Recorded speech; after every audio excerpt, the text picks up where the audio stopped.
बोले शंकर भगवान की जय। श्री गणेश भगवान की जय। भगवती मैया की जय। श्री शिव महापुराण के अंतर्गत शतरुद्र संहिता जो कि तृतीय संहिता है और इसकी अध्याय 34 में आज हम प्रवेश करेंगे, जिसमें वर्णन है परमात्मा शिव के द्विजावतार का वर्णन। भगवान शिव के द्विजावतार का वर्णन। नंदीश्वर बोले, हे सर्वज्ञ, हे सनत कुमार। सनत कुमार सर्वज्ञ,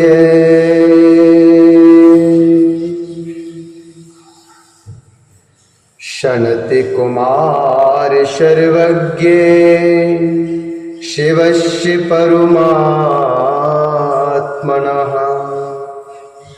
अवतारं शृणु विभो साधुवेषु द्विजाहवयम्।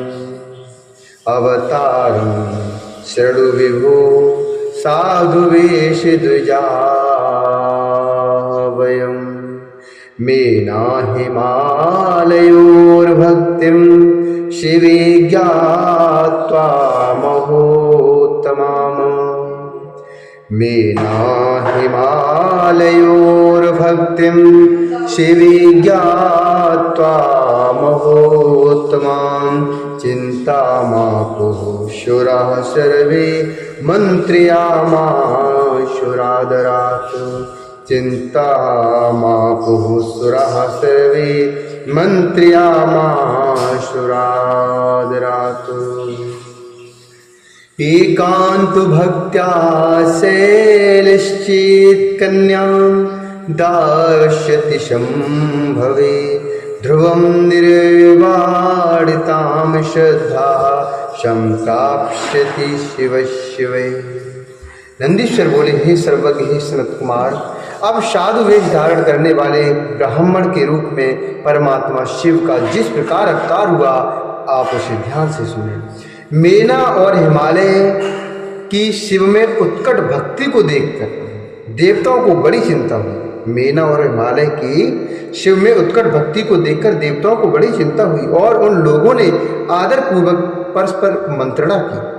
यदि शिव में अनन्य भक्ति रखकर हिमालय उन्हें कन्या देंगे तो निश्चित रूप से ये शिव का निर्वाण पद प्राप्त कर लेंगे। अनंत रत्नों के आधारभूत ये हिमालय यदि मुक्त हो जाएंगे तो निश्चय ही पृथ्वी का रत्न गर्भा यह नाम व्यर्थ हो जाएगा। तो पृथ्वी का रत्न गर्भा यह नाम व्यर्थ हो जाएगा। शिव जी को अपनी कन्या के दान के पुण्य से वे अपने स्थावर रूप को त्याग कर दिव्य शरीर धारण करके शिवलोक को प्राप्त करेंगे। फिर शिव जी के अनुग्रह से शिव सारूप्य प्राप्त करके वहाँ सभी प्रकार के भोगों को भोग कर बाद में मोक्ष को प्राप्त कर लेंगे। हे मुनि, इस प्रकार विचार कर अपने स्वार्थ साधन में कुशल उन सभी देवताओं ने गुरु बृहस्पति के घर के लिए प्रस्थान किया और वहां जाकर उन लोगों ने गुरु से निवेदन किया। देवता बोले, हे गुरु, गुरु हिमालय गृहं गच्छास्मोतिकार सिद्धे। गुरु हिमालय गृहं गच्छास्मोतिकार सिद्धे।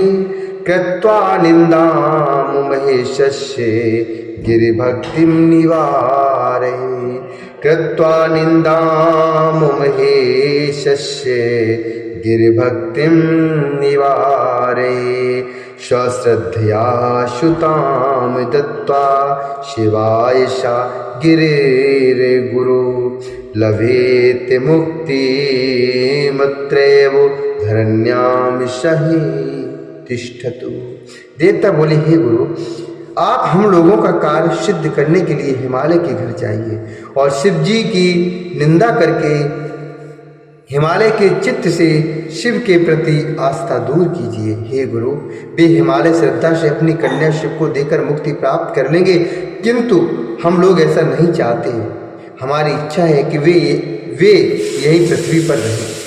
देवताओं का यह वचन सुनकर बृहस्पति ने विचार करके उनसे कहा। बृहस्पति जी बोले, हे देवताओं, आप लोगों के मध्य से ही कोई एक पर्वतराज के पास जाए। आप लोगों के मध्य से ही, अर्थात आप लोगों में से कोई एक पर्वतराज के पास जाए और अपना भी सिद्ध करे। मैं इसे करने में सर्वथा असमर्थ हूँ। अथवा हे देवताओं, आप लोग इंद्र को साथ लेकर ब्रह्मलोक को जाइए और उन ब्रह्मा से अपना सारा वृत्तांत कहिए। वे आप लोगों का कार्य अवश्य करेंगे। नंदीश्वर बोले, हे संत कुमार, यह सुनकर विचार करके वे देवता ब्रह्मा की सभा में गए और उन लोगों ने ब्रह्मा के आगे सारा वृत्तांत निवेदन किया। उनका वचन सुनकर ब्रह्मदेव ने भली भांति विचार करके उनसे कहा, मैं तो दुख देने वाली तथा सर्वदा सुखा पहाड़ी शिव निंदा नहीं कर सकता। अतः हे देवताओं, आप लोग कैलाश को जाइए, शिव को संतुष्ट कीजिए और उन्हीं प्रभु को हिमालय के घर भेजिए। वे शिव ही पर्वतराज हिमालय के पास जाएं और अपनी निंदा करें, क्योंकि दूसरे की निंदा विनाश के लिए और अपनी निंदा यश के लिए मानी गई है। नंदीश्वर बोले, उसके बाद वे सभी देवगण कैलाश पर्वत पर गए और शिवजी को भक्ति पूर्वक प्रणाम कर उन लोगों ने सारा वृत्तांत निवेदन किया। देवताओं का वचन सुनकर शिवजी ने हंसकर उसे स्वीकार कर लिया तथा उन देवताओं को आश्वस्त कर विदा किया। उसके बाद भक्त वत्सल मायापति तथा विकारी महेश्वर भगवान शंभु ने हिमालय के समीप जाने का विचार किया। दंड छत्र दिव्य वस्त्र तथा उज्ज्वल तिलक से विभूषित होकर कंठ में शालिग्राम शिला तथा हाथ में स्फटिक माला धारण करके साधु वेशधारी ब्राह्मण के वेश में भक्ति भाव से वे श्री विष्णु के नाम का जप करते हुए बंधु बांधवों से युक्त हिमालय के यहाँ शीघ्र गए। उन्हें देखते ही हिमालय सपरिवार उठ खड़े हुए। उन्होंने विधि पूर्वक भूमि में साष्टांग दंडवत कर उन्हें प्रणाम किया। उसके अनंतर शैलराज ने उन ब्राह्मण से पूछा कि आप कौन हैं। तब उन योगी विप्रेंद्र ने बड़े आदर के साथ शीघ्र ही हिमालय से कहा।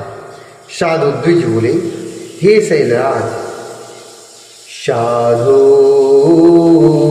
द्विजाहवः शैलाहं वैष्णवः परमार्थदृक् परोपकारी सर्वज्ञः सर्वगामी गुरुर्बलात्।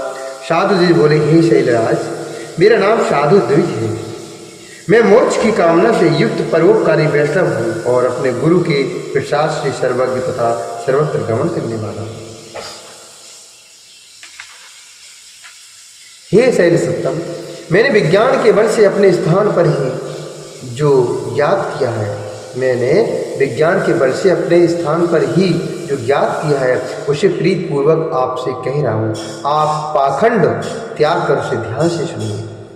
आप इस लक्ष्मी के समान परम सुंदरी अपनी कन्या को अज्ञात कुल तथा शील वाले शंकर को प्रदान करना चाहते हैं।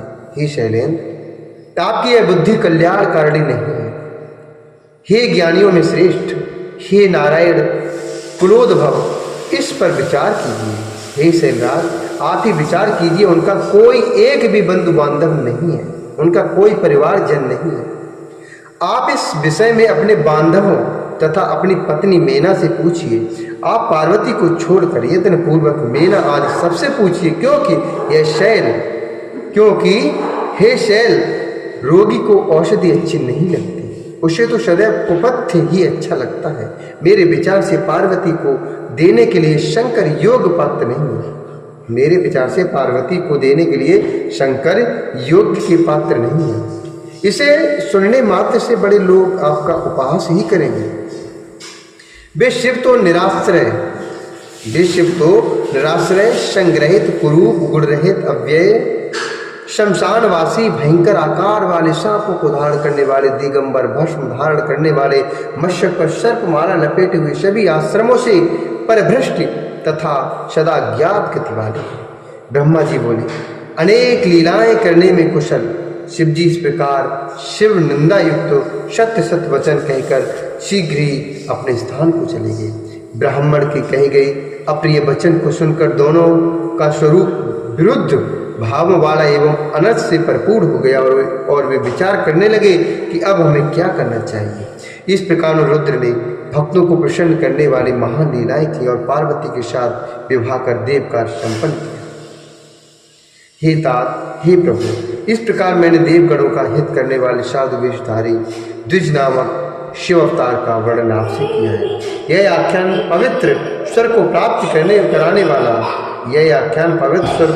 कराने वाला, आयु की वृद्धि करने वाला तथा उत्कृष्ट है। जो इसे पढ़ता है अथवा सुनता है वह सुखी रहकर उत्तम गति को प्राप्त करता है। इति श्री शिव महापुराणे तृतीयां शतरुद्रसंहितायां साधु द्विज शिव अवतार वर्णनम नाम पंचत्रिंशोऽध्यायः। इस प्रकार श्री शिव महापुराण के अंतर्गत शतरुद्र संहिता में साधु द्विज शिव अवतार वर्णन नामक 35वां अध्याय पूर्ण हुआ।